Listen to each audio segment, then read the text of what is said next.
Сумны үйл ажиллагаа өргөнгийн ерөнхийлөгчөөр нэгдүгээр байранд шалгарсан баруун урт сум.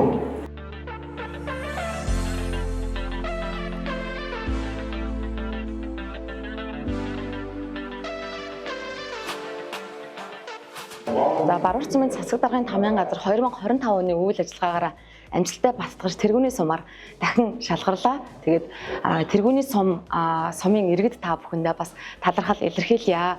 Баруун сумын хувьд бол өнгөрсөн жилүүдэд хийж хэрэгжүүлж байсан амжилттай ажлаа бас үргэлжлүүлэн сайжруулж хийдгээрээ бол онцлогтой. Тухайлбал би сэл сурлаа, нархан сувдал, найрсаг баруур театр, өдөрлөг, зөв хшил, зөв амьдрал хөтөлбөр гэдэг ингээд олон жил үр дүнтэй хэрэгжиж байгаа төсөл хөтөлбөрүүдэд бас нэрлэж байна.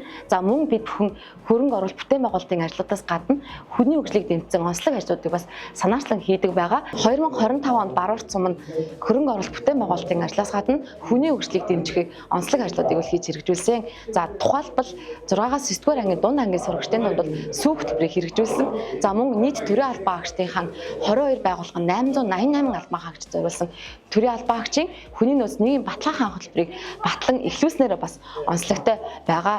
За худалдаа үйлчилгээний чиглэлд бол үйлчилгээний соёл сайжруулах үйл ажиллагааг бол эхэлж 14 хоногийн аянаар эхлүүлсэн. За эх жилүүдэд бол энэхүү амжилттай ажлуудаа бас үргэлжлүүлж за нэмэх нь суралцагч хот хөтөлбөрийг бас хэрэгжүүлэхээр төлөвлөж байгаагаа та бүхэндээ бас хэлэхэд бол таатай байна. За баруун сумын тэргүүний сумын амжилт бол иргэд, төр, хувийн хэвшил, за төрийн албан хаагчид бид бүгдийн хамтын ажиллагааны үр дүн байдгаа. Тэгээд та бүхэндээ талархал илэрхийлье.